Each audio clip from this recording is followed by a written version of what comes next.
That again. Can I welcome you all here? It's fantastic to have everyone here today for what I'm sure is going to be an absolutely wonderful book launch. My name's Jason Payne. I'm a Professor of Criminology and the Director of the Griffith Criminology Institute, soon to be the Head of School of Criminology and Criminal Justice. And it's my pleasure. Thank you. Well,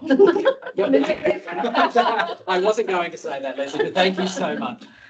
It's my absolute pleasure to be welcoming Lesley and Eileen here today. I'll go into more of the formals in a moment, but just to say how wonderful it is to be hosting you here at Mount Gravatt with the Griffith Criminology Institute, co-hosted, of course, with the Griffith Institute for Educational Research. There you go. I know the acronym, but sometimes I forget the name. I'm also joined here, if you haven't already met Steve, who is the director of GIER, the Griffith Institute. So it's fantastic to have Steve here with us today. And again, it's wonderful to have everyone around the table. This is a really it's just for this machine. Okay, we have. If there are people online who haven't got their microphones mute, if you could please mute those, that would be great. They're all mute. They were muted. Yeah. Okay. There you go. What I might do is just very quickly, I just wanted to take an opportunity to acknowledge country. This is something obviously that we do here in Australia to acknowledge the traditional and first owners or first custodians of the land on which we are meeting today. And I'd like in particular to pay my respects to the Yuggera and Turrbal people on whose lands we are meeting today. But I also acknowledge that there will be people dialing in from First Nations countries right across Australia and potentially elsewhere in the world. And I'd just like to pay my respects to those traditional owners and indeed to those First Nations people who are joining us here today and for whom their lives are shaped by the work that I'm sure that we're going to be talking about today. So it's fantastic to have everyone here. And finally, I just wanted to say a final big thank you and congratulations on what I'm imagining is an absolutely wonderful book, and I'm looking forward to an opportunity of having a look through it in the next little while. I just wanted to obviously welcome and introduce Professor Lesley Wood and Professor Eileen Piggott-Irvine, is that correct? Yep. Who today are going to tell us a little bit about their book and introduce us to the content. Okay. But I'll sort that out. Yeah. We're actually, can I start? Yeah, thank you so much for that introduction and welcome everybody here today. I'm sorry we don't have time to go around and formally introduce everybody, but so our time is very limited. So what we're going to do before the book launches, we're having actually a workshop on building bridging knowledge cultures. I think the title of the workshop was Closing the Gap Between Theory and Practice, because we're all doing community-based research. And we know that, there's a lot of challenges really engaging with community. So that's what I'm from Northwest University, and I'm just going to talk very briefly about a project that we did called Bridging Knowledge Cultures. And we want to guidelines on co-creating knowledge and community university partnerships. And the aim of this project was to analyze the different ways in which knowledge is understood, constructed, validated, and used in academic and non-academic settings, and the obstacles that create such differences and difficulties of our working across knowledge cultures. Now, this year, this project was funded by the Canadian Social Sciences, something or other, but we worked with the UNESCO chairs for social responsibility in higher education and community-based research in higher education, Bud Hall and Rajesh Tandon, Priya, and we are part of what we call the Knowledge of Change Consortium. There are 23 hubs all over the world, and we work very closely together. And this was one project. We're now starting on a new project, which is about boundary spanning. Is that something? That's my job. Okay, yes, that's what a change facilitator is. So, I don't think I need to get into this in too much detail, but just so that everybody here is on board, why do we need to have these relationships? Okay, so we want to have enhanced social impact. We want our knowledge, our social change to be knowledge driven, not just, go out there and change things for changing's sake, but we need to work together so that the knowledge is researched and drives the social change. We want to decolonize the university, which is a big thing in South Africa, and I'm sure it is here as well, any place that's been colonized, to get to see the Western canon, not throw it out the window, but to acknowledge the validity and the value of indigenous and local epistemologies. And of course, that will then enhance the relevance of the teaching and the research. Because it's a public responsibility of the if you're a public university, you have a responsibility to improve things in society.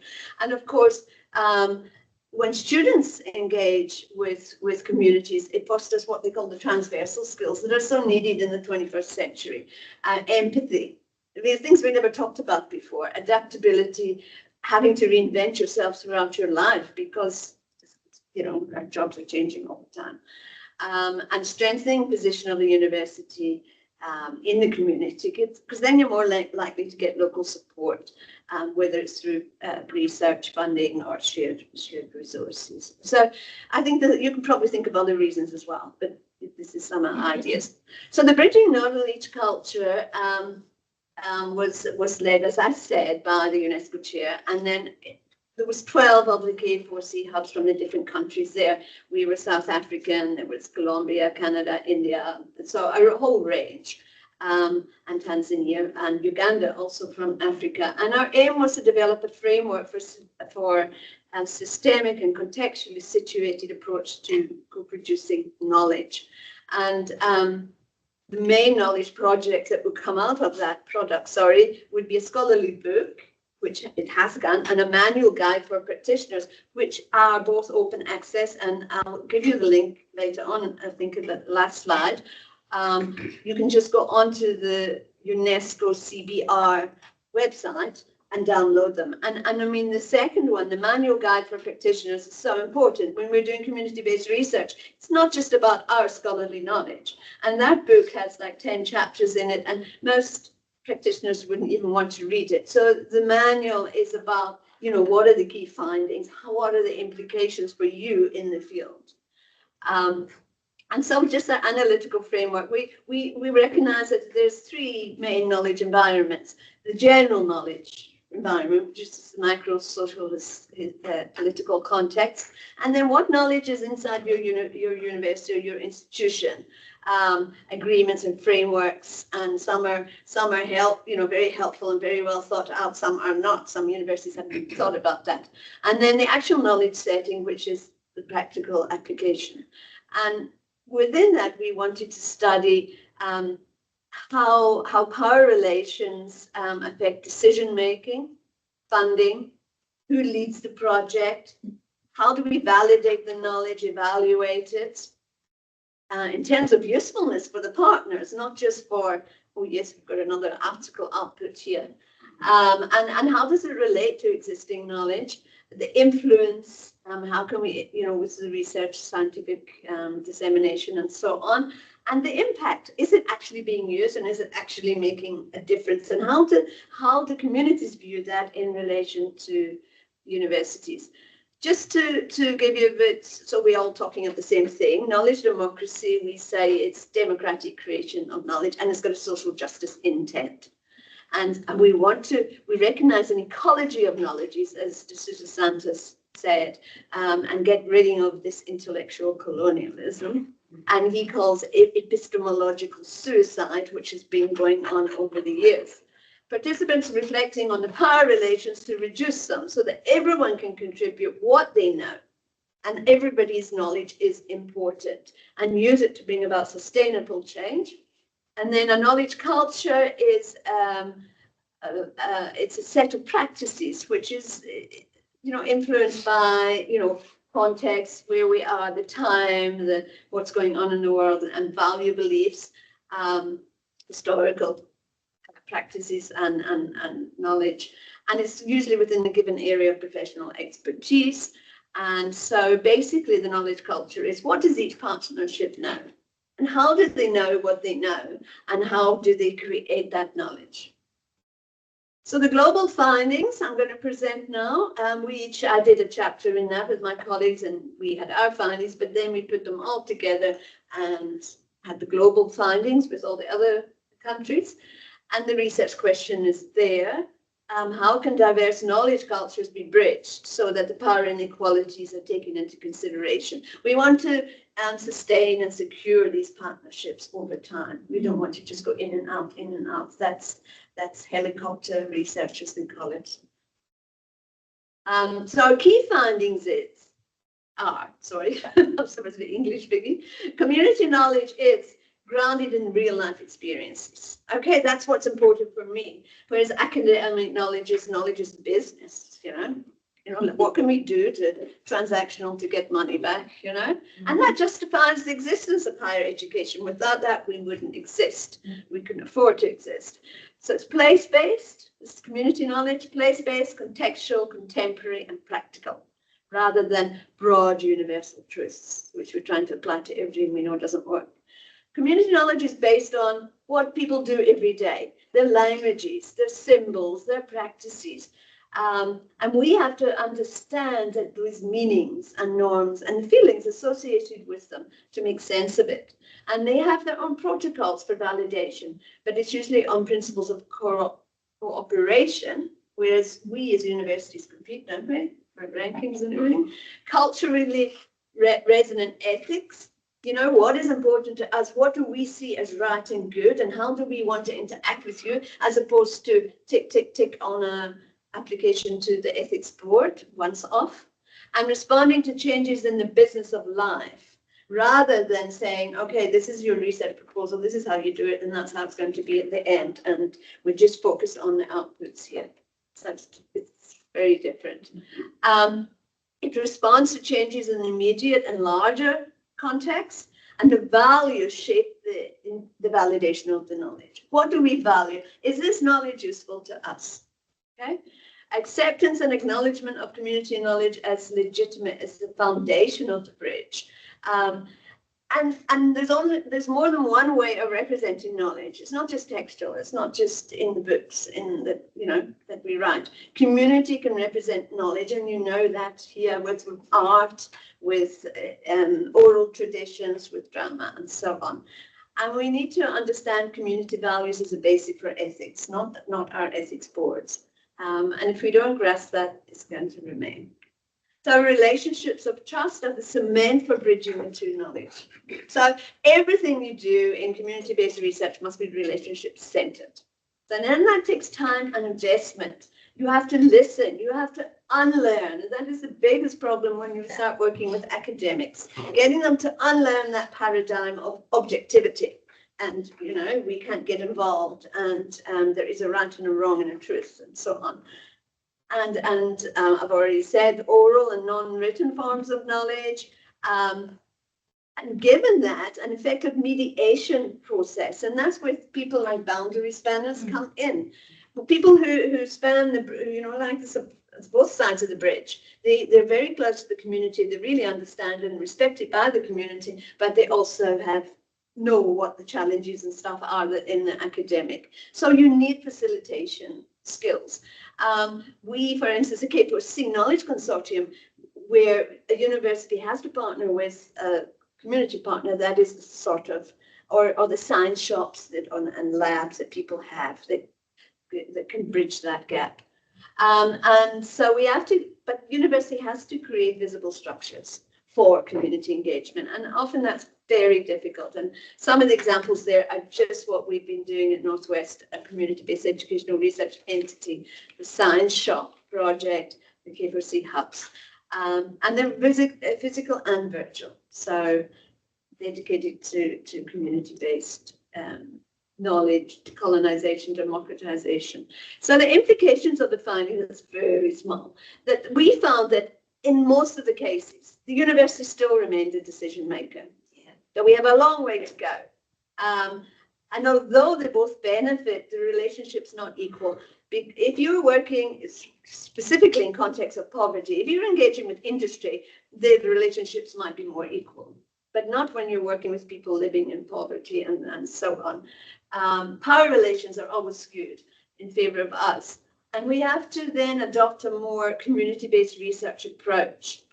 And this HALA process on the side here is what Ortrun Zuber-Skerritt, who's listening, hello Ortrun, hopefully, in the village, and she came up with participatory action learning and action research. And the action learning bit in the middle ensures that dialogue and listening. If you take that out, we have seen so many power projects that just end up university making all the decisions, because I know what power is, you know. So in Pala, we spend a long time in relationship building and looking at in depth at the context. What can help us? What are the politics going on in this context that the community know more or best? And then you form the team and you negotiate your ethical agreement, how we're going to work together and what you're going to do. And only then do you start saying, what do we want to change? What goals do we want to reach?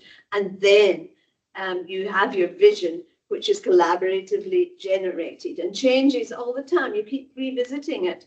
So only then do you go into the normal kind of research, you know, setting goals and deciding who's doing what in action research and so on, and analyzing it. And it's a figure 8 because it keeps continuing. And this figure has been adapted so many times in South Africa alone, where you know, students and colleagues are actually using the same idea, but adapting it into and putting it on its side and calling it an affinity cycle and all different kinds of things, which is great. You know, people adapt it to what it should be, because if you don't have that ongoing reflexive dialogue between the two sides or the two partners, it's going to be very difficult. And Joanne Rappaport, who worked a lot and did a lot of study on false borders work, she calls it a process of thinking through ideas, rather than saying we're doing research now, you know, presenting it as we are here to dialogue, which is very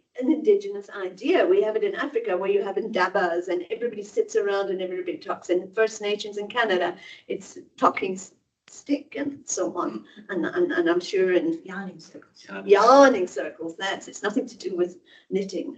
Okay. So that's it. And such dialogue is the basis for bridging diverse knowledge cultures to reduce power inequalities. If we don't have that, so the approach, the research approach, or the paradigm, is a way of being, is very, very important to bridge the knowledge gap. And I think that's my story finished. And so we just want to maybe have we got 5 minutes?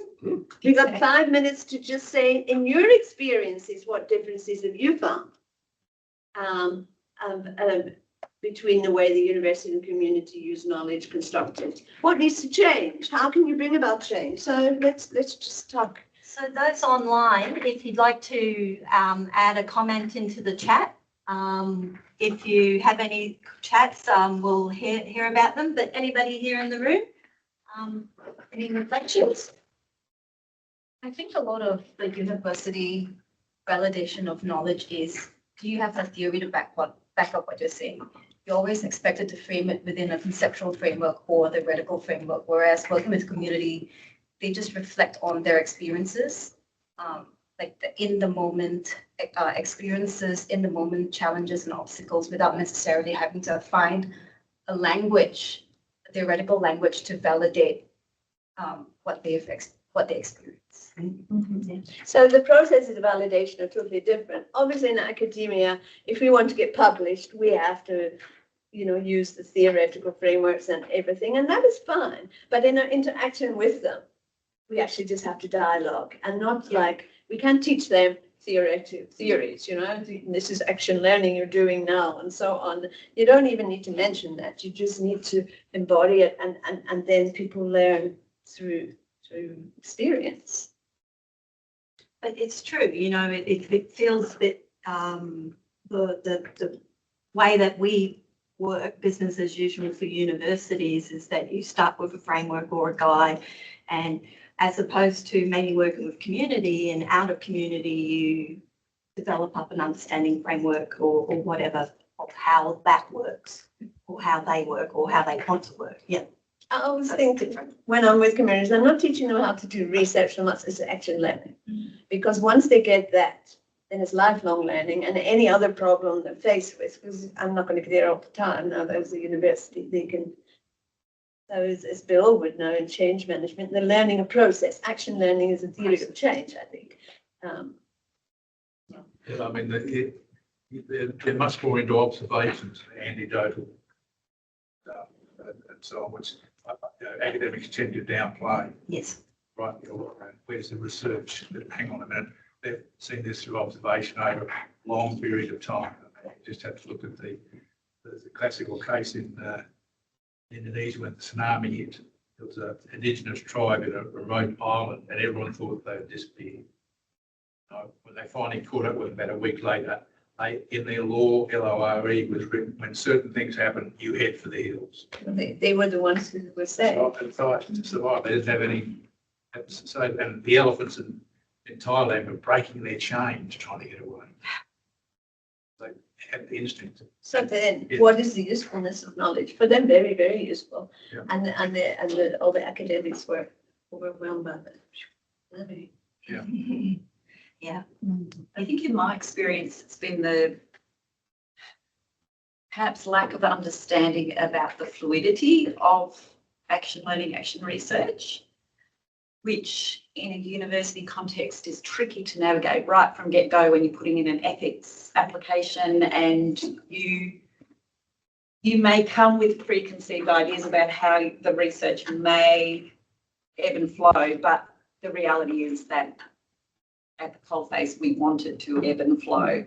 So the tension is around how do you write your ethics to encompass what may or may not happen, If I can, and navigating that with people who don't understand. so what we do is we train the ethics in this, and luckily they're very open to it because the people on the ethics committee are from all different, disciplines, and they're so happy to have, like, we give them a checklist. Like if it's an action research or a participatory project, check that the people are doing this, and it's actually then hard if you have to write it very well, and they can see, okay, yes, you're addressing power relations, yes, you're doing that, because to us that's what things that are ethical, which are not normally in maybe another ethics and as relationship. Is there a period of relationship building and so on? So I think there's quite a lot of writing. Maybe Brian Miller and myself have written quite a lot about that, Sarah Banks and the health. So if you have a look at that, you can see how you can train your ethics. Yeah. No, you go. One observation that I come up with a lot is the sort of clinical detachment that university practices sort of create artificially or intentionally. So, for example, I was having conversations with individuals over the weekend regarding certain experiences, and I talked to them. They were talking about restorative justice practices and how they feel like it fails in occasion.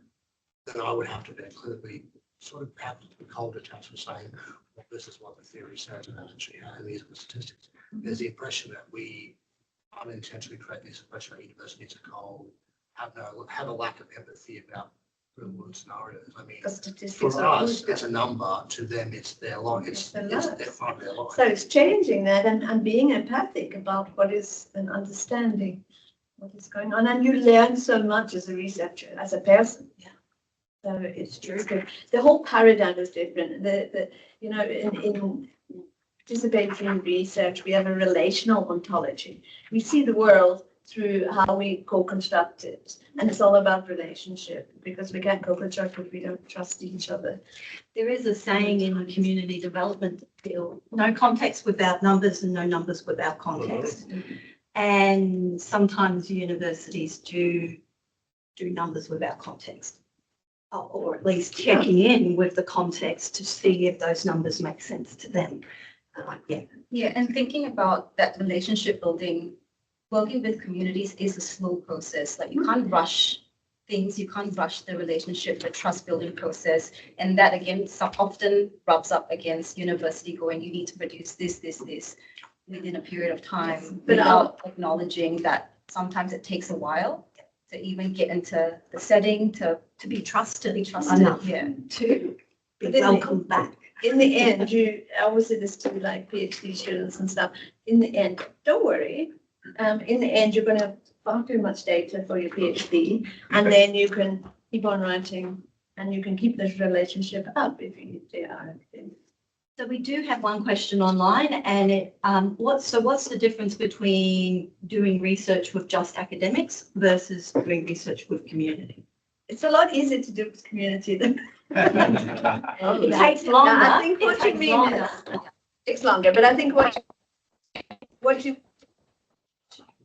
you mean is, if you're just doing it with academics going into a community, making all the decisions, it's not going to be sustainable. Hi, You're not- sorry, that's my question, and it wasn't actually my question. Like, that's Oh, not. okay. It wasn't. It was taken out of context, which is quite funny for this discussion. Yeah, but quite I ironic. actually, I actually didn't understand what you were asking in there, and I'm really new to educational research and sort of all the epistemologies. I come from a biomed background, so a lot of this, when you say, you know, construct, validate, and use of knowledge, like for me, I'm just trying to understand what it is that you mean. Is it the doing of research or the understanding of the world around you? Like, what is it that you're actually meaning by this question?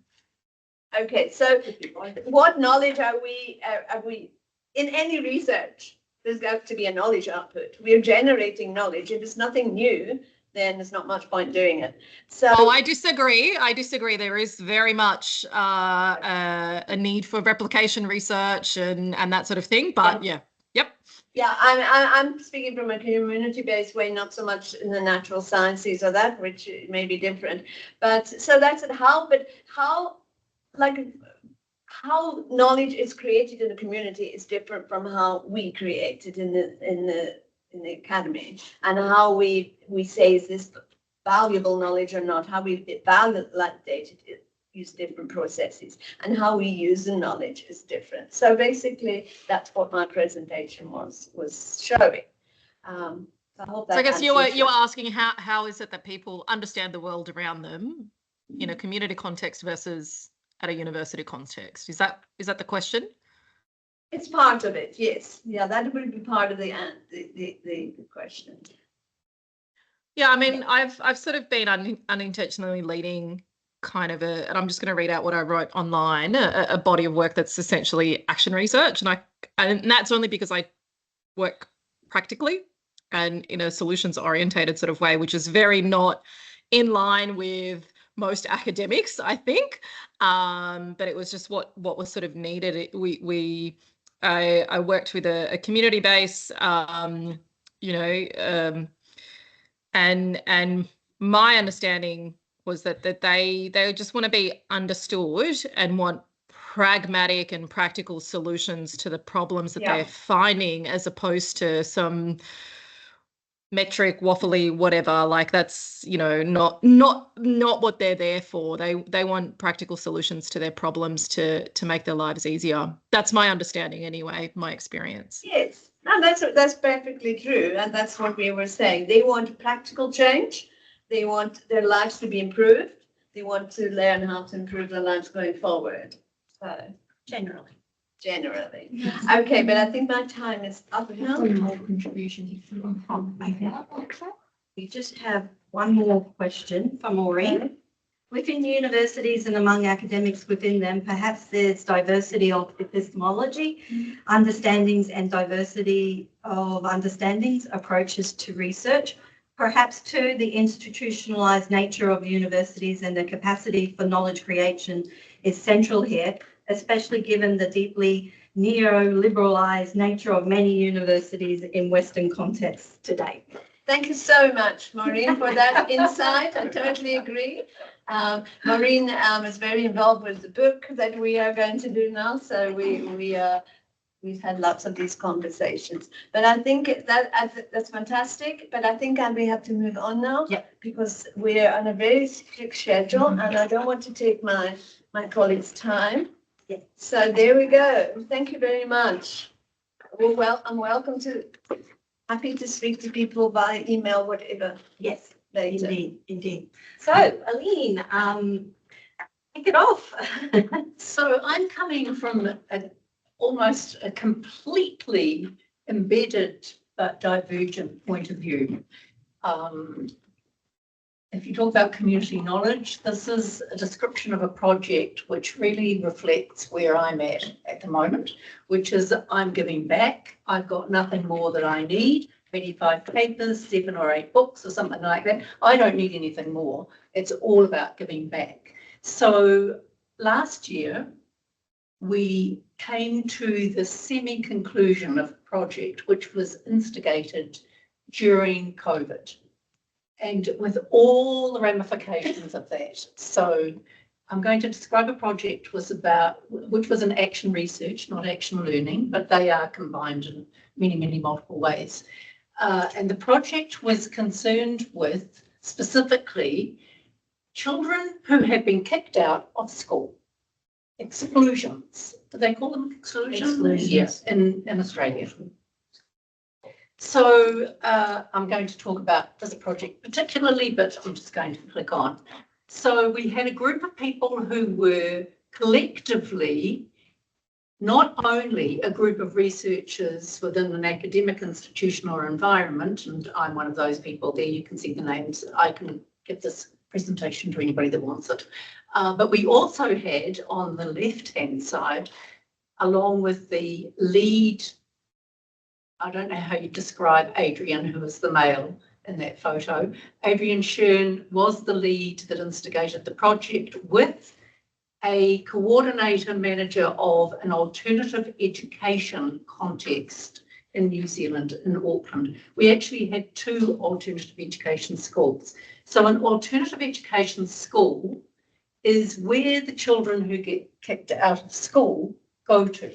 Are you all familiar with that context in Australia, just before I go on? Okay, so it is the pits, if you want to call it that, in terms of the bottom and end of the line for many children. And just to give you an idea of the extent of that, and I'm just going to use a term here, rangatahi refers to our young people generally, not necessarily just students. So in New Zealand, at least 2,000 rangatahi are accessing alternative education every year.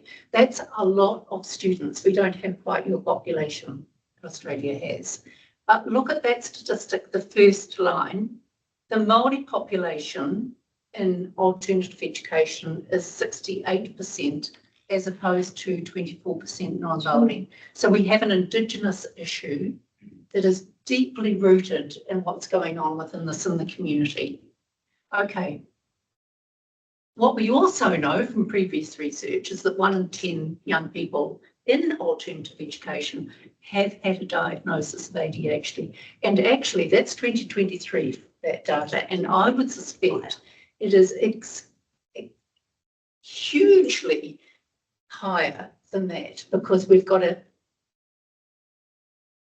New Zealand, a very big emphasis at the moment on the influence on children. So there's much more statistic gathering at the moment on that issue. Okay, so we had a research intent. We had to write an ethics application. Adrian, myself, and the 4 other researchers that were involved, and I'll let you just look at that. I'm not going to read it.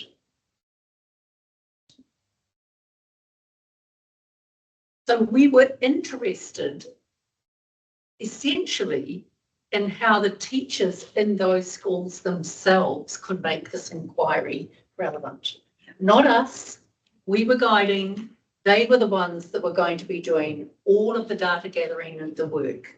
So we started with 20 teachers and we had approximately 20 students as well that they were working with. COVID caught everything off guard and half the teachers in the alternative education 2 schools that we were working with left during that time, and most of the students left education during that time. So we've done a lot of scrambling around to maintain this project through a very difficult period of time. So the project essentially was an action research project, which is where they got me involved to guide the action research process. And I'm not going to go through that. You're all familiar with action research models. Everybody knows about basically essentially starting with some sort of what do we do now, reconnaissance phase, followed by improvement and implementation phase, followed by an evaluation phase.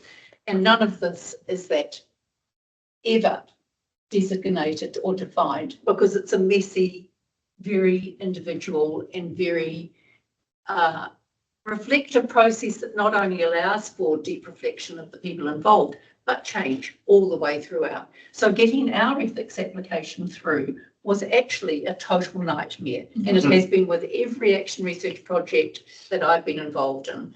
The ethics board could not understand that we were leaving quite a lot of open agenda around what we were doing. And that was the most difficult part of the process, to be honest. Eventually we got it through. So what did we do?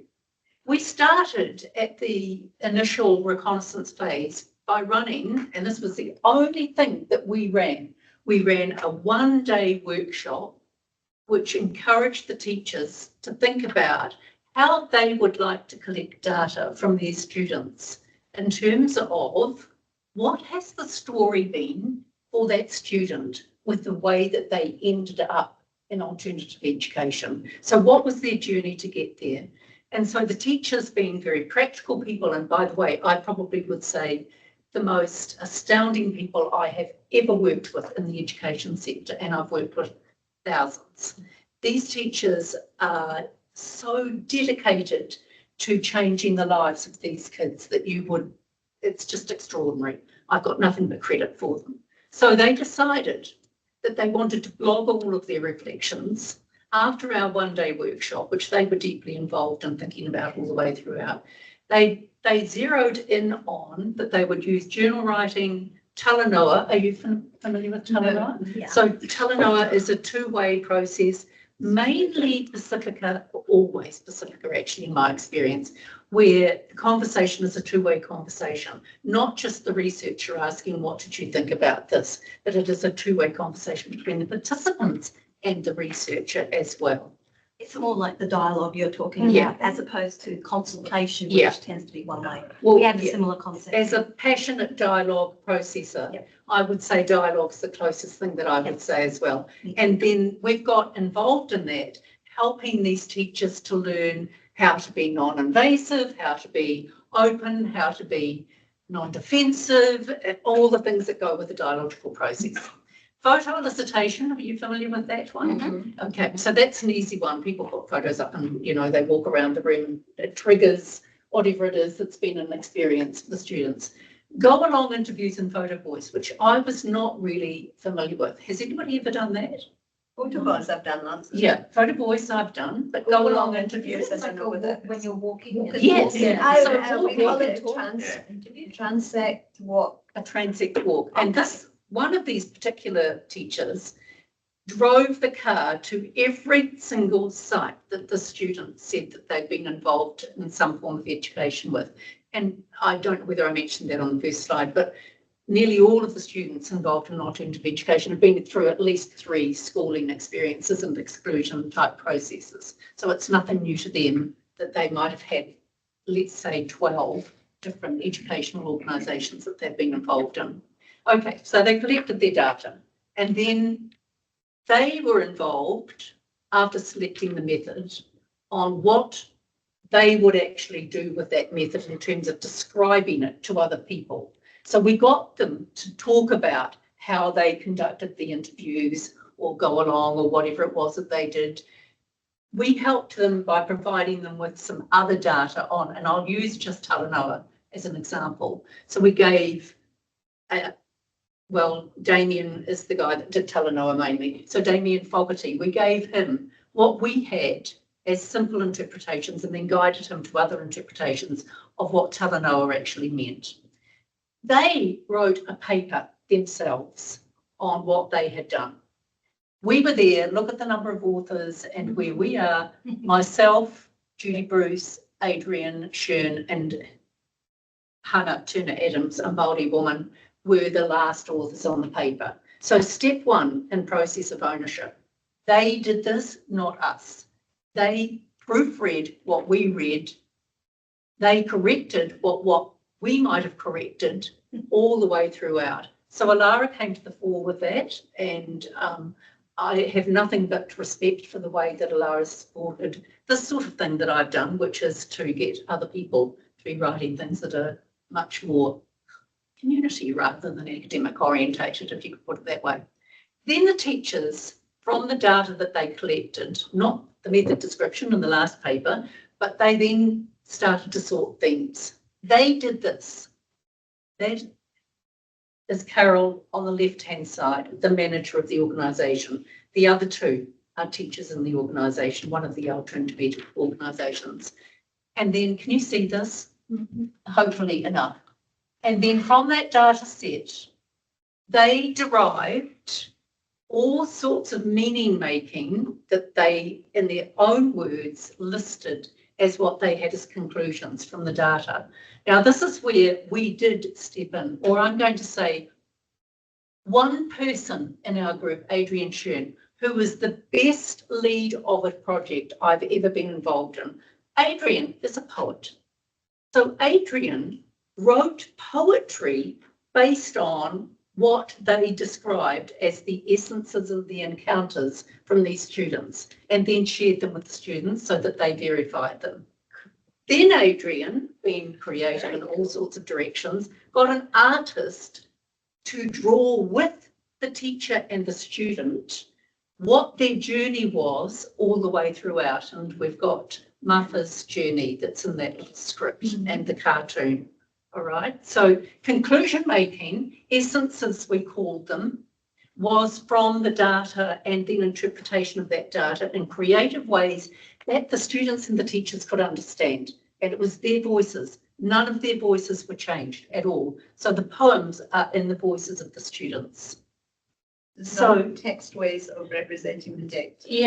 Yeah, a totally alternative and very creative way of doing it. So there were key insights that came out of those student stories, and this is just one of them.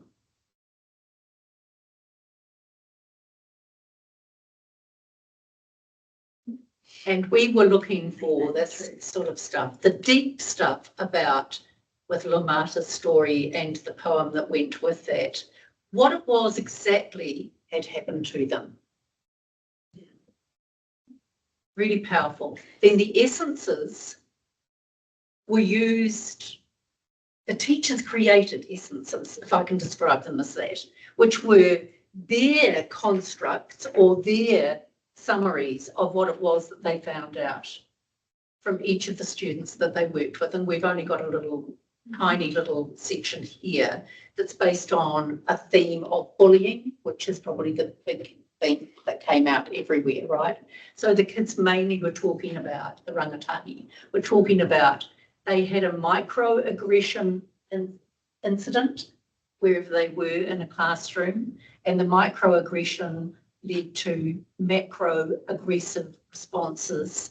And bullying at a minor scale was a microaggression, but became more than that, led to intervention by a teacher which was not understanding, really low level of appreciation of what had happened to that student. And so surface actions resulted from the school. The students either opted to take themselves out of school and became truant, or they were kicked out. So exclusionary practices. So the teachers, again, with very, very little help from us, drew their own conclusions from this work that the students were giving them, or the feedback that the students were giving them. And there's a lot of work about affirmations, microaggressions, and then micro-affirmations in classrooms, which can change what happens for these students at a very low level, very early level, which can then result in them not being kicked out of school. So we've just got here a little list of things that we started with the teachers to pull together about what could be an implication from what the students had said in terms of what might change in practice. So the next step was the teachers themselves, not us, had to present their findings, and they presented it to all of the other teachers in the alternative education sector.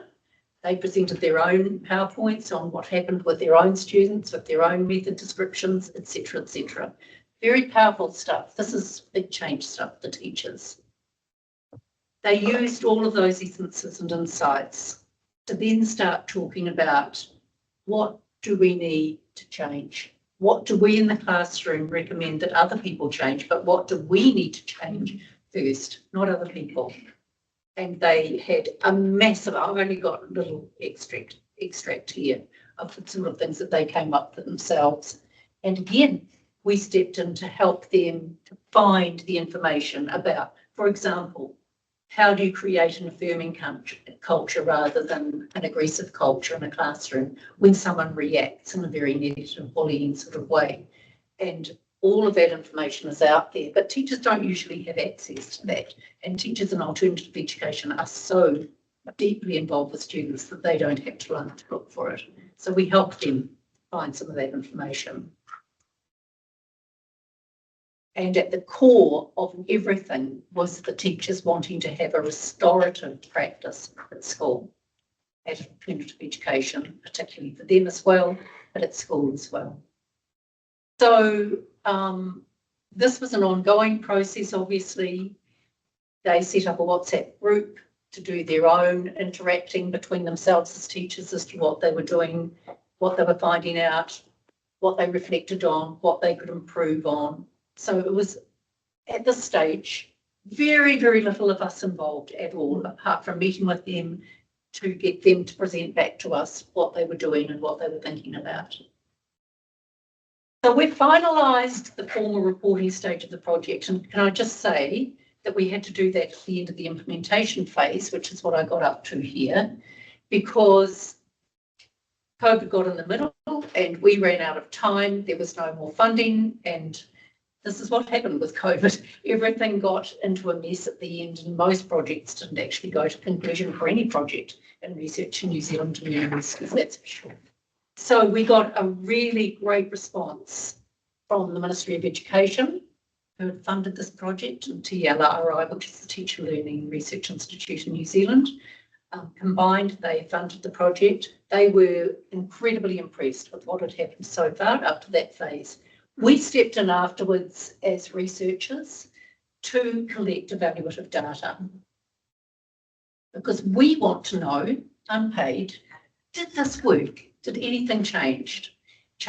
And we've published a paper again, it's in the Alara series, recently with our own names on it this time, or first this time, but the evaluative data was outstanding, absolutely amazing. These teachers are incredibly changed with what we did in the project, and we've gone back to some of the students and they have continued with their education, which is what this is all about, not dropping out completely. So we're developing at the moment a document for mainstream education teachers and for AE, obviously, as well, based on the key themes and what we found. And I'm in the process of putting together a book, which is going to be recording all of the project right the way throughout. So that's where we're up to. So this is what Adrian said at the end of the project.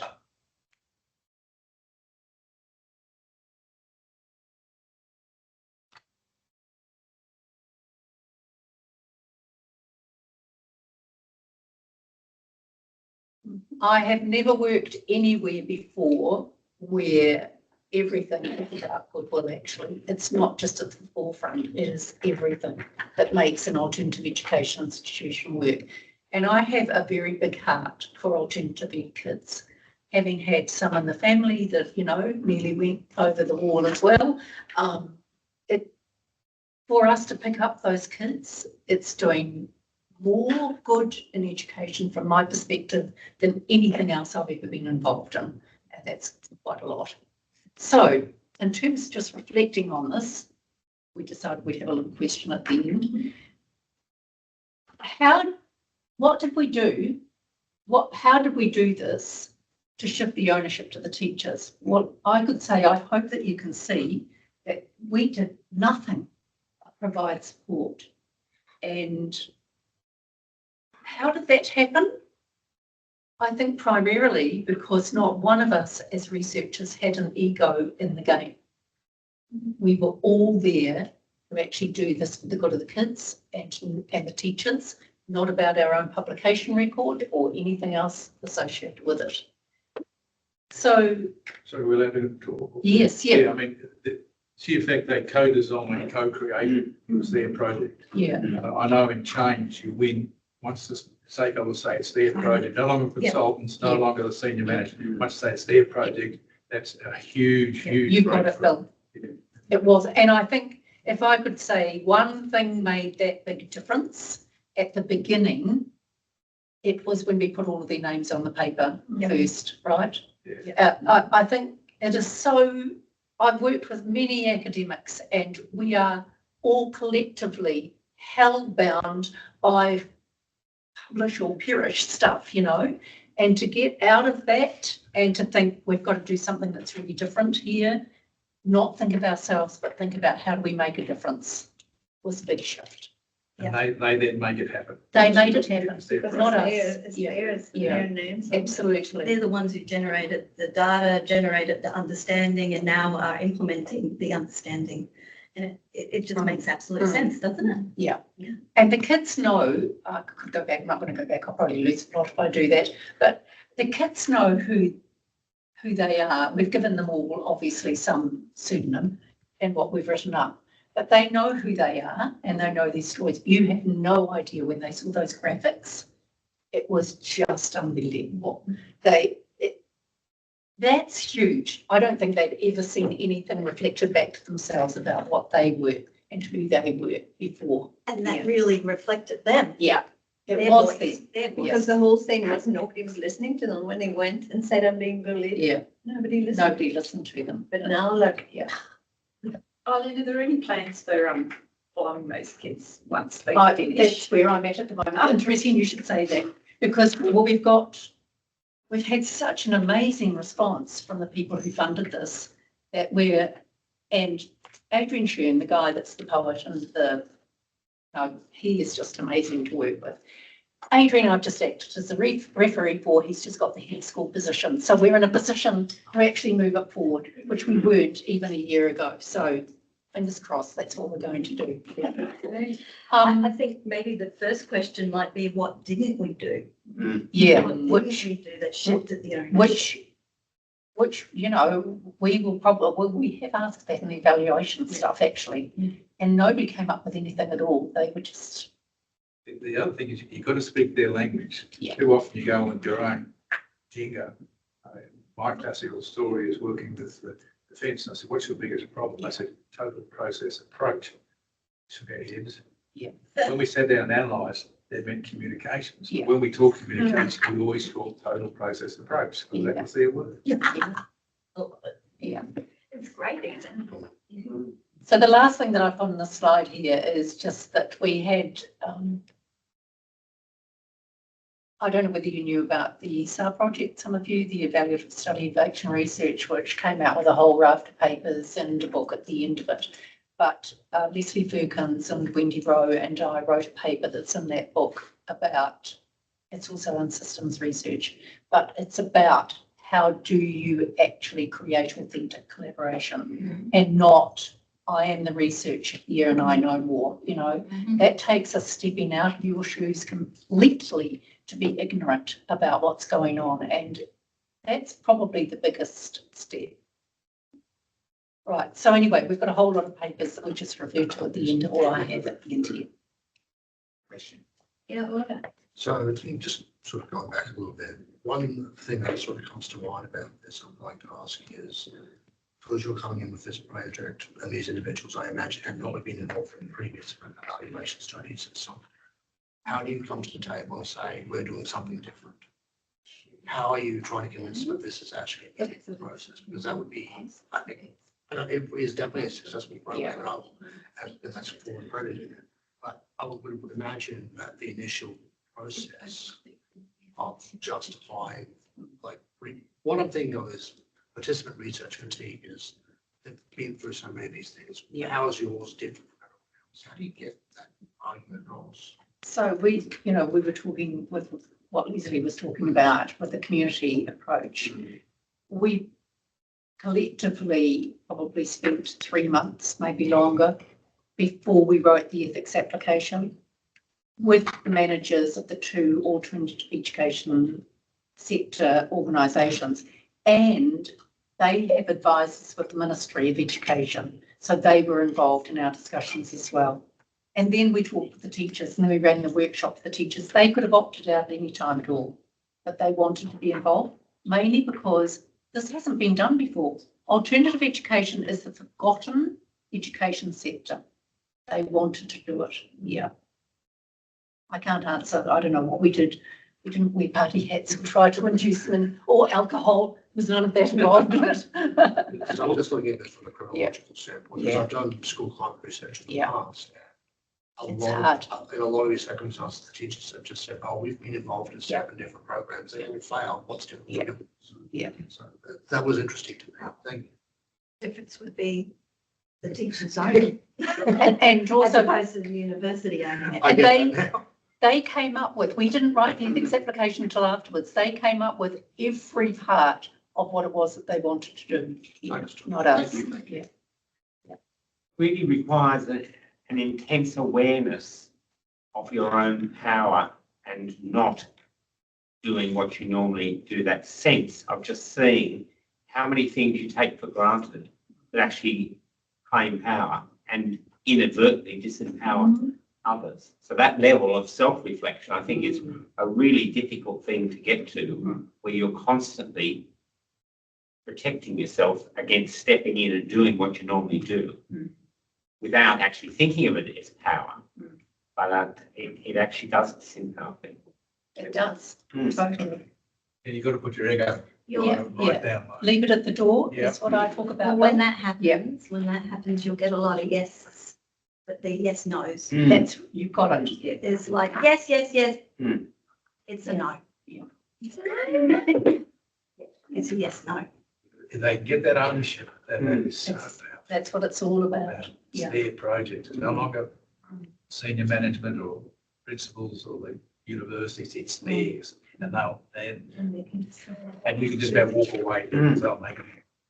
And I think the turning point for that, it would have fallen apart if their names hadn't been on that first paper, right? Mm. You've never seen people with more pride than what that group of people had. It was amazing. And that requires us as academics to step back and say, I don't need to be the lead author on every publication. I don't need to play the game, you know? I underestimate the power of symbols. Mm. Yeah. And the classical one is Nelson Mandela walking on wearing the South African football jumper. Yeah, yeah. Well, I happened to talk to one of his advisors. They all advised him not to do it. So it's just too political. It was the pivotal change. Yeah. Nation Beautiful. building. Yeah. Thank you. It's just still cool. Okay, so we'll Were you just on move on. time? Yeah, we're bang on time. Well done, ladies. Look at that. So the final, thank you very much. So I'm the final talker before we get into the book launch. Speaker. So I'm here to talk about facilitating collective change. So this is about a role that we developed a couple of years ago, and my boss at the time, Professor Ross Hommel, kept describing it as a new role, but I actually kept saying, well, it's not really that new. Edgar Schein kind of talked about this, and all these other people talked about this type of helping role. So it's not really that new, but it is kind of new for this field. Yeah, I'll talk about this now. And in a way, when I'm talking about this, you'll probably hear and feel elements of Eileen's talk as well as Lesley's talk. And I've got to say, I share your frustration with ethics. It seems like I work with communities who want to be known, who want to have their names out there, because the way in which their community is usually portrayed is as a down and out, disadvantaged community or whatever, and actually they want to jump up and down and say, no, we've got some awesome stuff in this community and here it is. But, you know, we tie ourselves up with ethics trying to protect communities and protect individuals who actually want to get out there and be heard. So, yeah, it's a hard one. So I too would like to acknowledge the traditional owners on the lands in which we meet and acknowledge any Aboriginal and Torres Strait Islander people on the line or in the room. So today we'll be talking about the role of the collective change facilitator, the need for collective change facilitators, and also any reflections that we've had over the last couple of years since this role has been getting rolled out. So it's been a 10-year journey, longer if you actually think of the Pathways Prevention Project that preceded it.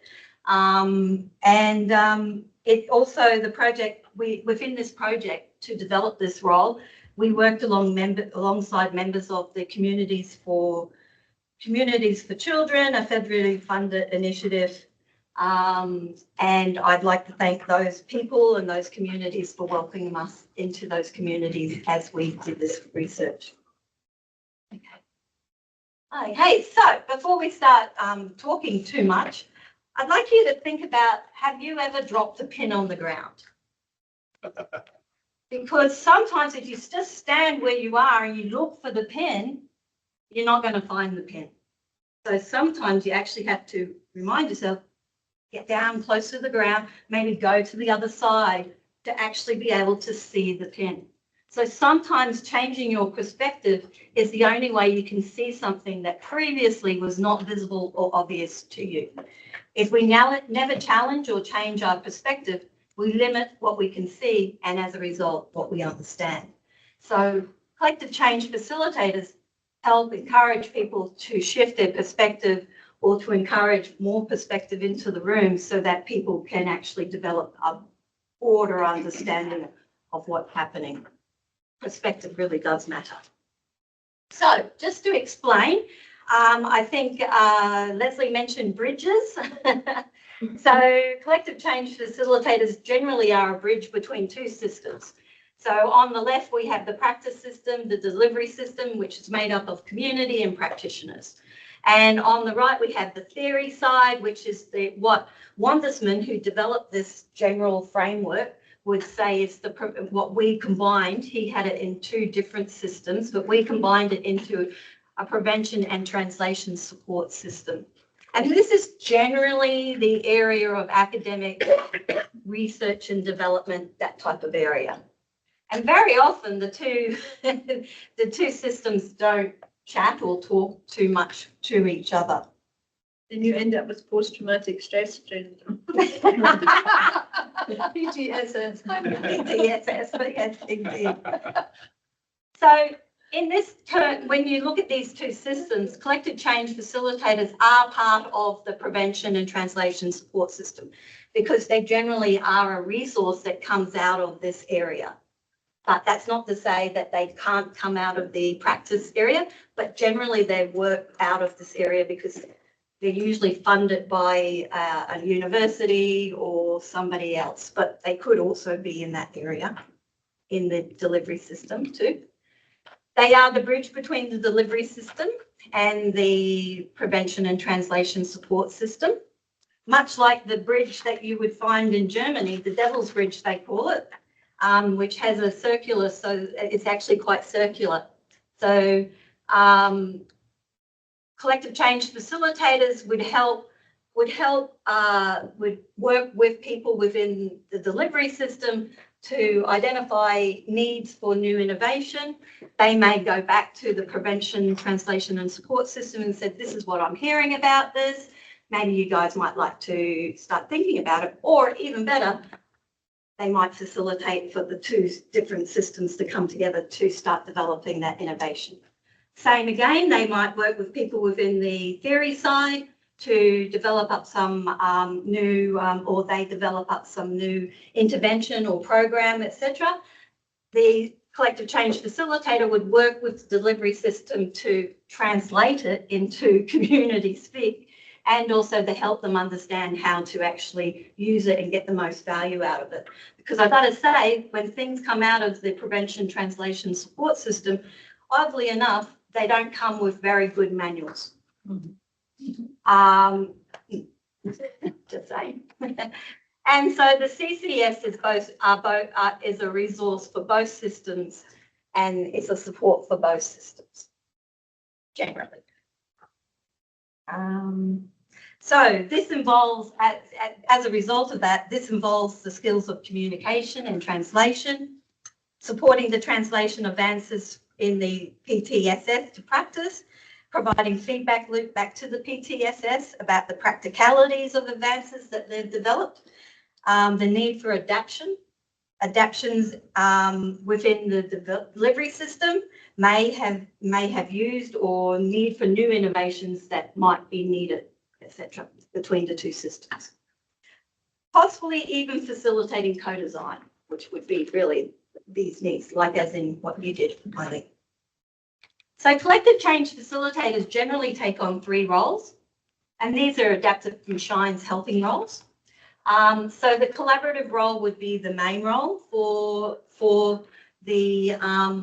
collective change facilitators, mainly because it's a capacity building role.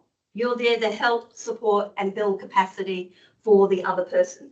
The other person owns the problem, as in the case of the teachers, and so you were there helping them, supporting them, guiding them in a process, but they were owning it, owning what happens. So you were building their capacity while also working with them. So in the collaborative role, the helper or the other person work together to understand what is happening and how best to resolve it. This is just as much about capacity building as it is about the presenting issue. The next role would be the technical advisor role. Now, I'm not saying that every collective change facilitator has to know everything, because that's just not possible. But they may have some expertise in particular areas that they can help the coalition or collaborative to build up their ability. But when they don't, what they would do would be to work with the collaboration to identify and source a suitable expert that they could bring in to help build up capacity or build up the capability of the coalition. What the CCFs really come into their power after that expert leaves, because they are still there to help with coaching and to make sure that the learning from that expert continues through the life of how long they want to use it. So technical advisor role, they don't have to be an expert in everything, but the helper provides solutions based on their experience and knowledge, or gets in an expert to help with that. Helping hands role is a role that I often describe as being, be careful using the helping hands role, because it's very easy. You could become another member of the team. So you actually, if you're too much of a helping hand, you lose that distance and that professional distance to step back and go, okay, this is, to be able to challenge or to push back or to do those type of things. So there is a need, but the helper role is very helpful especially in the beginning, in terms of building trust, to just show that you're a helpful person, that you're not afraid of getting your hands dirty. So, I think, with universities and academics, I think a lot of people in communities think of people like us as being too hoity-toity and rah. So I really do make a big effort to be there to set up, be there to pack up the chairs, be there to wipe down the tables, be there to be a helpful person, and to show that I get it. I understand there's a lot of work that has to be done for these type of things. So just generally showing that I'm a really helpful person and that you can trust me. That's also building a relationship too. While you're doing that, you're building that relationship, that trust, etc. And as the saying goes, trust arrives on the back of a tortoise and leaves on the back of a horse, a stallion. And so you've got to take it really slow with that tortoise. Yeah. So collective change facilitation helps collectives change. So when we first started with this role, we first of all used the term collective impact facilitators, CIFs. Never really loved the term, mainly because people really know what was collective impact. I don't even think people even now understand what collective impact is necessarily. Collective action would probably be a better word, maybe. But when we sat down about a year into the project, we sat down and we started thinking, well, what is it? What's that we're not liking about it? And so we started talking about the role. my colleague and I, and we said, well, the collective part is okay because it's about working with a group of people, because there are so many wicked issues out there that just need, systems to come together, across systems to come together to resolve some of these issues. So we knew that collective was part of that. We knew facilitation was part of that, more meta facilitation more so. It's about trying to make the process of collective, of coming together as a collective to change easier, because that's the role of facilitation. So it was really the impact part. And so it's like, well, we're actually trying to help a collective change and grow. And so it's like, okay, change. So we've developed it up in that way. So it's about helping to bring people come together in partnership, very similar to what the Partnership Broker Association does in terms of that. We help people, guide them through the change process, and the facilitation is all of that guiding work and that coming together work. Yeah, I think that's all I wanted to say about that. We learned to. Yeah, sure. Coming back to that word collective, see, that can have some cultures a bad connotation because that was the name the Soviets used. Yeah. Exactly. Yep. And some people here don't like coalition because that has political issues as well. Yep. What's wrong with community? It's up to them to call themselves whatever they want. Community's good too. Community, however, there's community and then there's community and then there's community within communities. So it could get kind of confusing. Yeah. But I've got no problems with whatever word, as long as it works for them. Okay, so why the need for a critical friend? Well, I kind of gave away a bit of a hint at the beginning, because to help you find that pin when you lose it, or to help you, encourage you, to challenge you to actually shift your perspective and change. But a critical friend is especially needed when you're working with complexity. Now, you might think, what's the difference between complexity and complicated? Well, probably the best way to describe it would be, it's the difference between going to the moon or trying to work on a wicked problem like domestic violence. So going to the moon is complicated, but not complex. Responding to and dealing with domestic violence is complex. And we know it's complex because the who is varied, the what is unclear, and the how is unclear. Whereas going to the moon, we know how to get there, as long as we have the right who, the right experts in the room. Sorry, intervening, except when Elon Musk is involved. Sorry. Okay. No mask, no Trump. You're not allowed to say it. Maybe you'll send Trump to the moon. It's complex. It's complex. I was going to ask. But the what is clear too. We know what to do to get to the moon. We don't know what to do to respond to domestic violence in terms of really sustainable And it's change. different in every context, whereas getting to the moon. It's the same. It's the one moon. It's the one moon we want to go to, and the how is unclear. We know how to get to the moon. We don't know how to respond to domestic violence. And so that's the difference between complexity and complicated. So when you're dealing with something complex, it's you're really dealing with a lot of unknowns. And so it's about trying to slowly pick away at those unknowns to try and find out a little bit more each time you go around the cycle, so to speak. Even the notion of a critical friend, I think, is a problematic one, because it's got baggage in putting the word critical alongside friend. Mhm. And for a lot of people, they actually haven't read about the philosophy that leads into that. So they see the critical friend as someone who's always being negative. It's one of the hardest concepts, I think, in action research, to understand that that's not what your role is as a critical friend, but it's an interesting combination of words, I think. You've got to be non-judgmental. Yep. No, I agree too. Yep. It's a word that I've tried to think of other ways of describing it. Probably the closest thing I've actually got to is, and I don't golf, but a golfing caddy is probably the closest to the role that I can think of, in that the caddy understands how to play golf just as well probably as the person who's playing golf, just doesn't have talent. But they have an awful lot of knowledge about playing golf in order to advise their golfer, you should use this type of iron or you should use this type of putter. I don't know, I have no idea about golf, but from what I can see, caddies tend to be the closest to what I could see. And the caddies know the field. They know what you call it. They know Golf course. My husband's a golfer. the golfing course Yeah. or whatever. Yeah, so it's probably the They know most which closest. holes that they know. But yeah, I've toyed around with the word critical. But I guess that comes into the whole notion of helping people to self-reflect and become self-reflectful. So one of the jobs of a collective change facilitator is actually to help people become self-reflective and for the whole group to become self-reflective as well. So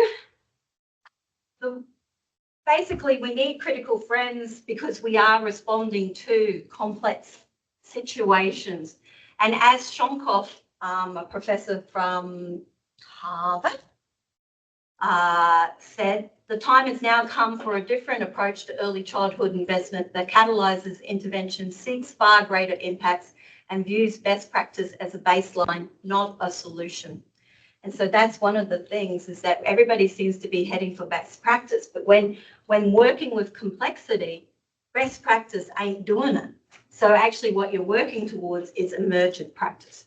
You're nibbling away at the unclear what, who, and how, and you're slowly getting a better understanding, and your practice is emerging. Therefore, we must embrace a spirit of constructive dissatisfaction. So that critical actually is very important with best practices, continually designing and testing new ideas, learning from things that do not work. Now, this is where we clash a lot with academia, is that most things that get written up in academia are all the things that worked, and papers make things sound as if they worked really well and really easily, but we probably all know that they weren't as that simple and they weren't that clear. So embracing failure and actually encouraging people to and rewarding people for sharing failure is very important. I think there is a growing focus on the pedagogy of failure. Yeah, there is. I know. But within our society, when you're working with community, it's about trying to build a safe space so people feel safe to be able to say, well, we tried that didn't work. So yeah, what can we do next? And it's like, well, okay, well, let's pull that apart and let's and reward them for actually being courageous to speak up and say that didn't work. At one stage, Bill Gates actually used to talk to people who failed. They explained what they'd learned from it. He got interested. Failure is, you learn more from failure than from... As long as you can explain. Yeah, as long as they explain what they learned from it. Well, as Chris Fagan from the Lions, and I love my Lions, would say, you only fail when you don't learn. So... Bill Gates actually plagiarised someone else. Probably, yeah. I know who. You? No. He was the head of the lunar module program at Griffith. Kind of did a lot of seminal work on change. He's looked at why change failed, not why it succeeded. Yeah. That was a very powerful change. People's approach to look at change. Want to move it on? Okay. All right. So, I was going to say, no, I wasn't saying, do you want to move it on? I was saying, do you want me to move? No. So given that we're working with failure, it's about working towards that emergent understanding of the new process. And so it's about that cycle of action review, or what Bob Dick calls intelligent trial and error. So we've got a basic idea of what we're doing, and this is the most important thing in community. You don't do something, you just don't pluck it out of somewhere. And you sit down, you talk about it, you come up with an understanding of what could be happening, you work out a first step, and you make that first step as in Eileen's example, and then you cycle around and you start to understand a little bit more. Each time you cycle around, you go a bit deeper and you start to understand it. And Eileen's example is a perfect example of that whole working through the process and keep asking questions, and you'll eventually develop a I'm new just thinking, sorry to practice. interrupt. That group would never have ever been able to come to terms with critical friend as a terminology, right? For the reasons that we, but constructive friend, they would have come to terms with in terms of your languaging for other things. Yeah. Constructive friends. Sometimes they want to be not so constructive. No, I'm just joking. So within the collective change facilitator role, we're driven by a number of principles from the CREATE project that we developed up. And so this is, now of course, everything's got to have a name, got to have an acronym, blah, blah, blah. But it's mostly important that the CREATE, so CREATE stands for collaborative. We have to work together to address these complex issues. R is relationship driven. Everything is driven by a relationship. So it's all about relationships. Oops, I got to move on. Early in the pathway, so it's ideally trying to be more preventative and accountable. Training, it's about capacity building, and evidence-based, so it's evidence-driven as well. So it's relationship-driven and evidence-driven. We've got the art and the science both going on at the same time. And so we also would be working within a cycle of rapid cycles, or the change cycle, or the action learning cycle, or the action learning cycle, etc. But the only difference that we have in this cycle is that in the middle, we have a coming together cycle that is continuously happening. And so there's a learning cycle happening within actually how do we come together and how do we learn to work together, because there's a learning in how to do that. There's a lot of letting go from organisations and people from organisations to let go of and to actually be able to come together genuinely. Does that make sense? Mm. Okay. And that has to be worked at all the time. I don't think it's an accident. In the middle of CREATE is the word eat. And when you sit down and eat together, it's a lovely coming together. I know it sounds a bit trite, No. but it amazes me how much is learned from that breaking bread together. Yeah, whenever you have an eating, I always rock up with biscuits or something because, Bob Dick taught me that. People are more open to change or coming along on the journey if they're eating. Use whatever you can. So within the reflections, I'll just do this very quickly. We interviewed about 9 collective change facilitators as part of the CREATE project, but more recently I've talked to 15 people who have worked with collective change facilitators over the last 3 years or so. And so what we found was that, surprise, surprise, facilitating change takes time, and that time is important for building relationships. And importantly, what we're finding is that as people work with collective change facilitators, those people are actually coming to understand that a good relationship is the outcome, actually is an outcome in and of itself. Mm. It's not a stepping stone to something else. It's actually an outcome in itself. And that is, love it. So also we've found that enabling access, and this is not, we're not just talking about physical access, we're also talking about mental access. So this is about organisations mentally opening themselves up to the ability for somebody else to spend time building relationships and not actually producing papers or whatever outcomes we expect them to produce. So it's about the organisation enabling some flexibility and enabling people to be adaptable, but also for the collective change facilitator, they mentally also have to be prepared to be flexible and adaptable and let go and go with the flow. Because if they had expectations, if you had expectations on how that was meant to work, it wouldn't have worked. And be censored straight away. Yep. Can't pretend it. Yep. You have to be genuine. Yep. It's almost like you've got to go into the facilitating change without any idea of what the outcome's going to be.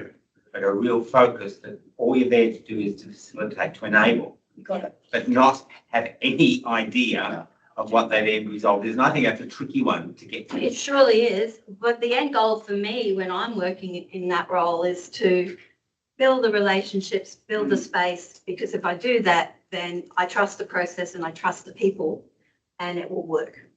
I mean, anytime I've had problems, I've gone in too many preconceived ideas, Exactly. Get smashed. smashed it very good. I mean, my classical one, I worked 3 years in an organisation and it worked brilliantly. I went to a similar organisation, assumed it would work 6 months, as parting the ways. Yeah. I was just trying to prove that what I did before Works would again. work again. Different contexts, different Yeah, people. different people. Yeah. blah, blah. Yep, exactly. So it's what we're calling the relational approach, what I'm calling this a relational approach of being intentional about building relationships, maintaining relationships, being adaptable and being flexible and slowing down. Because what we've found too is that the people who work with collective change facilitators are saying they're also now learning to slow down because they're actually being given permission by the collective change facilitators to slow down. And slow down with their decision making. And I think you mentioned before, for me, the answer to the question is, well, who gets to make the decisions? Because usually what I find is it's the government or the university making the decisions about things, not the community, which is different for your project. Yeah, so I would say that's probably about it for me. Yeah. So thank you. So any questions or anything in the chat for that? I bamboozled everybody. We'll just have a question. Oh, sorry. Right. So one thing that really comes in, one thing that I've noticed is whenever there's a change in leadership with the community, so we're having to hand off the processes and have to re-educate the new incoming. You see this with political every time there's an election, there's a change of government or someone's resigning, you get a new administrator. Is it a case of refining the process of educating, or is it just you have to figure out who you're working with first and then work your way up? You work with each individual as they are, and you work with, and that's why it's so hard. Actually, I'll show you this next picture. This is actually something that one of the collective change facilitators said. I guess it's like trying to push a heavy object up a hill or whatever. It's slow and laborious work. It's constantly reiterating, constantly reinforcing that there's a different way of working that we can get to, but it takes a bit of shifting over time. Despite our organisations being involved in Create, it doesn't mean they're totally on board with shifting themselves. I think you're so constantly up against the regular way of working, so that whether it's just me or whether it's me and the blah, blah, blah, blah, that takes time and patience and building up over time. So each time you walk into the room, it's a new relationship, new space, etc.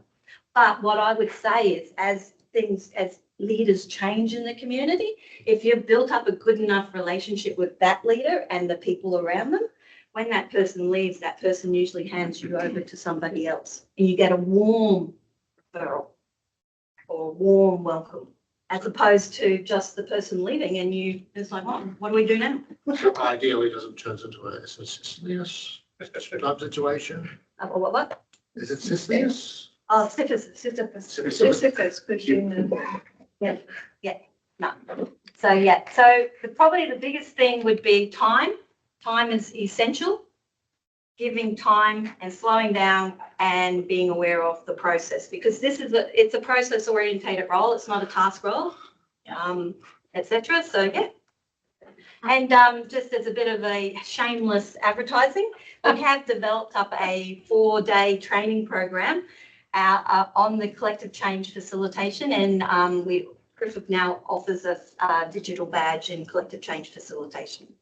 So how do you recruit them? Well, right now I'm the Salvation Army have paid for a number of this training, and doing the training with the Salvation Army. So at this point in time, it's just as people are interested in it or wanting to do it, we can organise and set it up. Yeah. So if your organisation's interested in it or you're interested in this type of process role, the chat. Okay, so we're very happy today to launch this wonderful book officially at Griffith University. We did have a sort of launch. I did a workshop on it in Sydney. And before that in Sweden, with Mary Breidenmiller, who's one of the contributors, we did a launch at the Cowan Conference. Well, a workshop as well. So, but today we're just going to have a very short impact. We're not going to go into too much. Basically, this book is edited by myself and Ortrun, Zuber-Skerritt. And the idea of it came around last time I was out here, was it 2 years ago? And we read an article by a colleague of Ortrun's from Germany, or from Austria actually, Stefan Laske. And he wrote an article about how after COVID, I think it was, people were really complaining the whole time in higher education, the mental health was down. And his idea was stop moaning. It's jammerfasten. Stop moaning and just get on with it. If there's something you can do, you can just work together and make things better. So that was the idea that came out of that.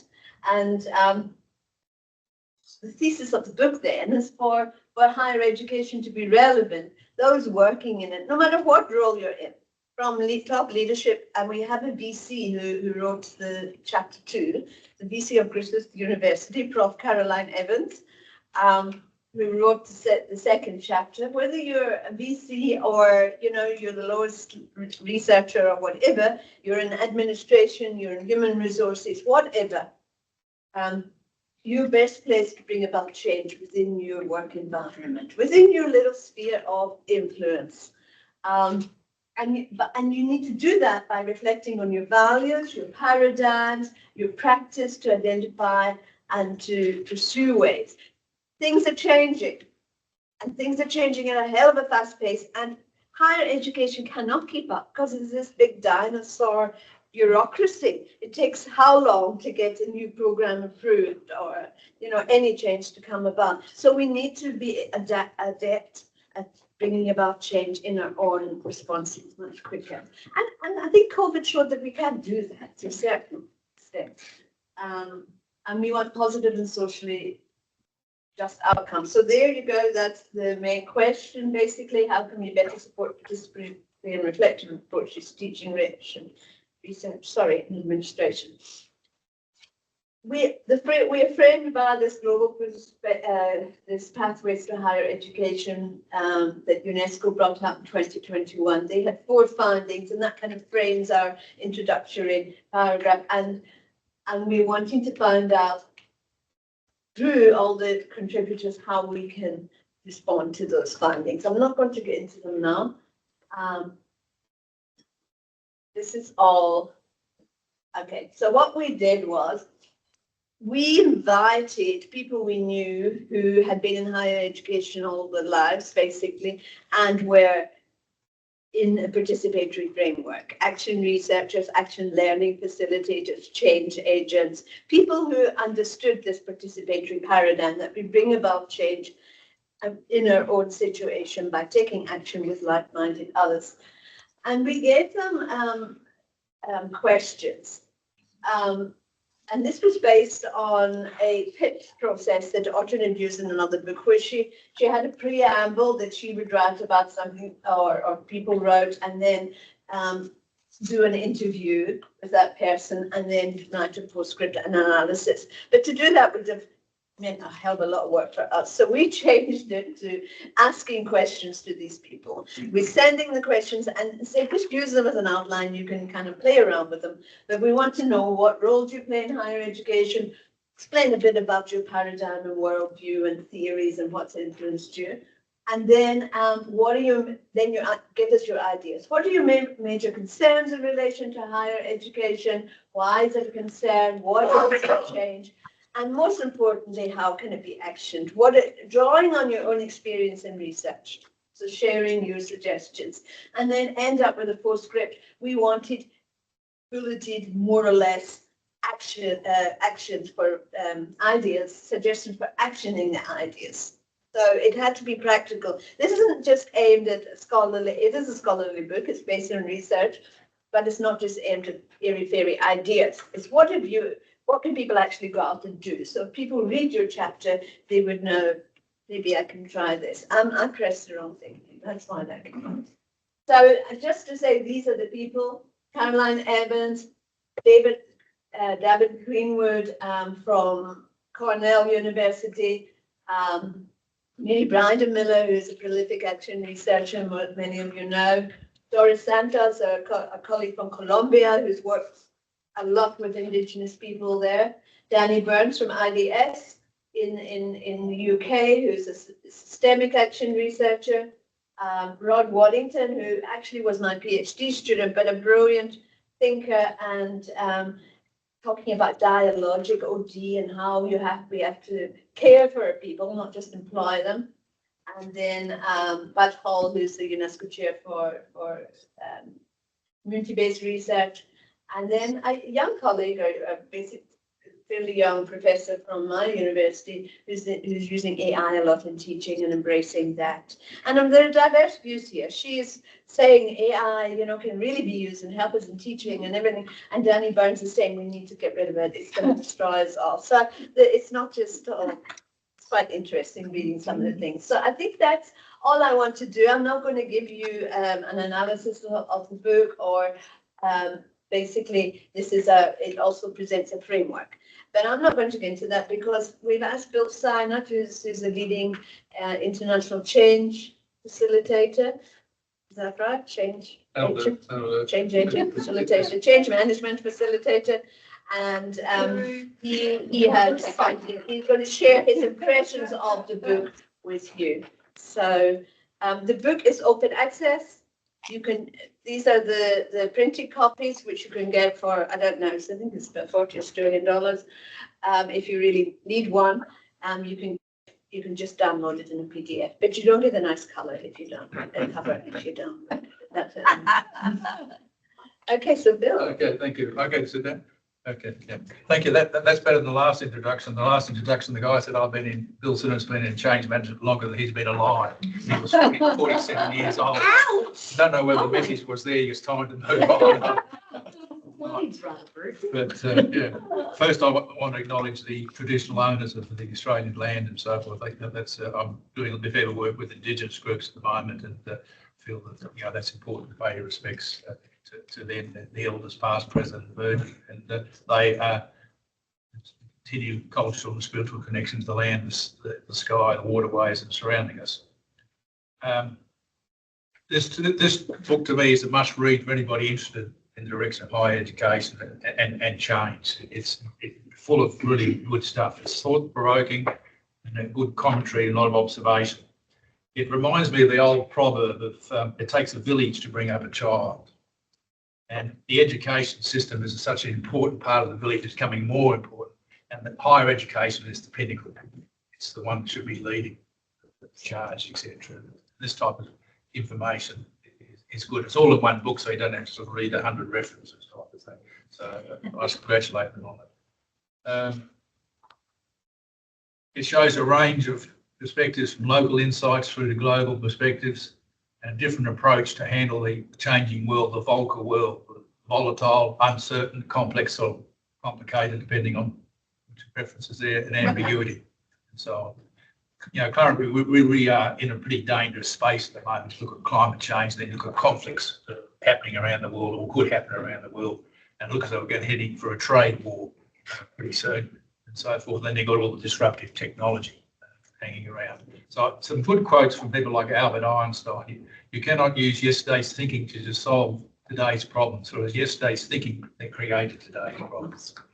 Another one from Peter Drucker, who's sort of the management consultant guru. The greatest danger in time of turbulence is not the turbulence itself, but it's to use yesterday's logic. And another one, I'm not too sure who said this one, the real voyage of discovery exists of not seeking new lands, but seeing with new eyes, looking at things differently. And you just have to, a simple example, a bit old, but when NASA was trying to find a biro to work in zero gravity, they spent millions of dollars, pressurized nitrogen. What did the Russians use? A pencil. So the answer was straight in front. They couldn't see because their mindset was in the wrong but they had the wrong definition. They should have said a writing equipment rather than a biro. But I mean, it's a classical case of the mindset being in the wrong space. Changing your perspective, Yeah. or not changing your perspective. And Challenge. so this book challenges the traditional leaders, the expert-centric, and another story I find very powerful is a top American think tank went across to South Africa before Mandela was going to be released to do what will happen once Mandela's released. The report said civil war and 1 million people will die. Didn't happen. It was their mindset has hung up their own civil wars. That's what happened elsewhere. And a few other examples like the Japanese earthquake. They built the wall based on the evidence of the highest tsunami they'd had since in records.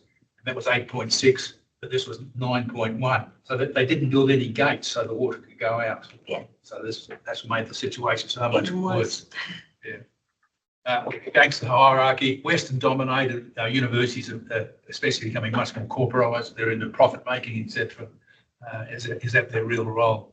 So is it more of a focus on this community participation? I'm very conscious at the time. Bottom-up approach, sustainability, people before profits, working for the community's benefit, the social good, rather than sort of self-interest, inclusivity and lifelong learning. They're all covered in this book and explained. And the focus is on action, learning and research, and that's what every contributor in the book focuses on, that those two things, action learning and action research. So each chapter, initially, the person explains their links with higher education, then they get into what their thoughts are about it, and then it's summarised at the end. And both Lesley and Ortrun have bookcased it by writing an introduction to say, this is what the book's about, and at the end sort of saying, this is the summary. So it's for a non-academic like me, it's quite easy to follow, so thank you very much. Not full of a lot of jargon. That was one of the aims of the book. It says that in the first chapter. We want everybody to be able to. Yeah. And the expertise of the people range. They come from different geographical areas, different educational backgrounds, different cultures. So it's very, very diverse that way. Research, administration, teaching at all levels, management, legal, corporate, government, not-for-profit, academia, policy making, community, and also Indigenous. So that's an area I'm getting more and more interested in, learning about Australia's Indigenous culture. I mean, some of the things that they actually invented R.M. Williams' boot. R.M. Williams saw it, wanted to take it and to pay them, but the missionaries wouldn't let any money change hands. They got it for free. Got it for free, yeah. And the shearing hand piece, an Indigenous guy invented the port movable part and that get no recognition. Okay, so it's a book for educational experts, lay readers as well, an easy read. So you and Ortrun need to be congratulated for getting it all together. Wouldn't have been an easy task. And I think I finished a couple of minutes early. And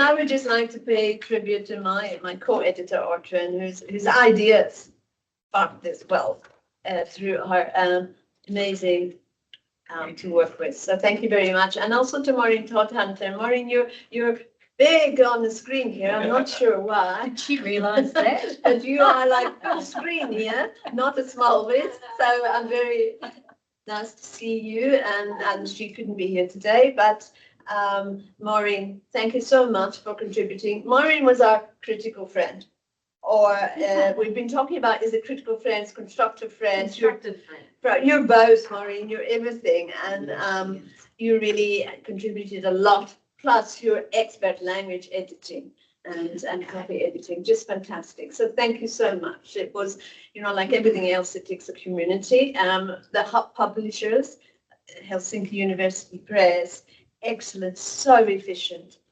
and it was all free, so it was great. We didn't have to pay anything either, so Open access, which is great. yeah. But normally you have to pay the publishers, like in my money, it would be like 150,000 rand minimum. But they say, well, if you haven't got it, fine. If it's a good book, we will. Yeah, do it for nothing. If the book's been developed as a result of public funding that developed all of this knowledge and stuff, well then, yeah, it should be free access. Okay, so thank you very much. Does anybody have any comments or reflections they want to share with the rest of the group Any comments on the chat? No? There's also another flyer here. There's a flyer you can take for the book, but there's also another flyer, which is one of Ortrun's 1992 books. And just as a testimony to how great her work is and how timeless it is it Routledge, I think? Yes. Yeah, Routledge have put this book in the classic series, the classic revival series or something, and it's got now 2024 publication, I think, or 23. So you can it's not too old to reference now. No, it's So that fantastic. just tells you how a process really lives on. Yeah. Really lives on, hey? I'd like to thank the Griffith Institute for Educational Research and the Griffith Criminology Institute and all of their staff for all of the support they've provided us and our colleagues over the last couple of months. And thank you again for supporting and putting this on for us. Thank you, Sarah.